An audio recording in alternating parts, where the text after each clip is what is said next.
Halo semuanya, perkenalkan saya Nita Jaratul Aulia dan rekan saya. Hai, saya Du Yuniar. Di sini saya akan menjelaskan apa itu devisa. Devisa ini sangat umum banget nih pada mata pelajaran ekonomi, khususnya pada perdagangan internasional. Maka dari itu, di sini saya akan menjelaskan apa itu pengertian dari devisa. Baik, di sini saya akan membacakan table of content. Yang pertama kita akan mengetahui apa itu pengertian dari devisa. Yang kedua ada sumber-sumber dari devisa. Yang ketiga ada fungsi dari devisa. Dan yang keempat ada jenis-jenis dari devisa. Baik, di sini saya akan menjelaskan apa itu devisa. Devisa sendiri yaitu kekayaan negara yang berada di luar negeri. Atau devisa adalah semua barang atau kekayaan suatu negara yang dapat berfungsi sebagai alat pembayaran dalam perdagangan internasional dan bersifat convertible. Apa itu sifat convertible? Sifat convertible yaitu devisa yang dapat dikonversikan dan dapat diterima sebagai alat pembayaran yang sah. Devisa juga dapat berupa wesel asing, valuta asing seperti mata uang dolar Amerika Serikat, yen Jepang, euro Eropa, dan pound sterling Inggris. Kemudian ada cek, emas batangan, surat-surat berharga, dan sebagainya. Yang kedua ada sumber-sumber devisa. Yang pertama ada kegiatan ekspor. Kegiatan ekspor sendiri yaitu semakin banyaknya kegiatan ekspor barang atau jasa yang dilakukan, maka akan semakin besar pemasukan devisa bagi negara tersebut. Lalu ada perdagangan jasa. Sama seperti ekspor, semakin banyaknya kegiatan perdagangan jasa yang dilakukan, maka devisa semakin bertambah. Contohnya perdagangan jasa yaitu jasa perbankan, jasa pengiriman barang, dan jasa pelabuhan kapal laut. Selanjutnya ada kegiatan pariwisata. Kegiatan pariwisata dapat meningkatkan devisa karena kunjungan turis asing yang membawa uang dari negara asalnya.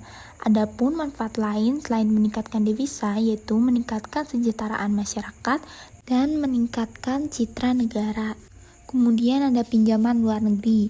Pinjaman luar negeri berupa uang yang dapat menambahkan devisa negara meskipun harus dikembalikan. Selanjutnya ada hibah dan hadiah dari luar negeri. Hibah dan hadiah dari luar negeri dapat meningkatkan devisa tetapi sifatnya tidak mengikat. Hibah sendiri yaitu penerimaan negara dalam bentuk rupiah, barang, jasa, atau surat berharga. Hadiah sendiri adalah hadiah atau bantuan dari luar negeri. Kemudian ada kiriman uang asing ke Indonesia. Contoh kiriman uang asing ke Indonesia adalah TKI yang bekerja di luar negeri atau penghasilan dari barang ekspor. Yang terakhir ada pungutan biaya masuk. Devisa bisa berasal dari barang impor yang masuk ke dalam negeri dengan melakukan pungutan negara untuk mengatur aliran barang yang masuk. Halo semuanya, materi selanjutnya akan dilanjutkan oleh saya, yaitu fungsi devisa. Fungsi devisa yang pertama sebagai alat pembayaran antar negara. Jadi kalau misalnya teman-teman mau berkunjung ataupun sekedar berlibur gitu ya di luar negeri, devisa itu menjadi salah satu alat pembayarannya. Kemudian yang kedua sebagai alat penukar dalam perdagangan internasional. Gak mungkin dong perdagangan internasional menggunakan satu mata uang. Nah, devisa itu menjadi salah satu alat pembayarannya. Yang ketiga, membiayai perwakilan ke luar negeri. Nah, jika duta besar Indonesia ataupun konsulat Indonesia ingin ke luar negeri, nah devisa juga menjadi alat untuk membiayai ketika perwakilan berkunjung.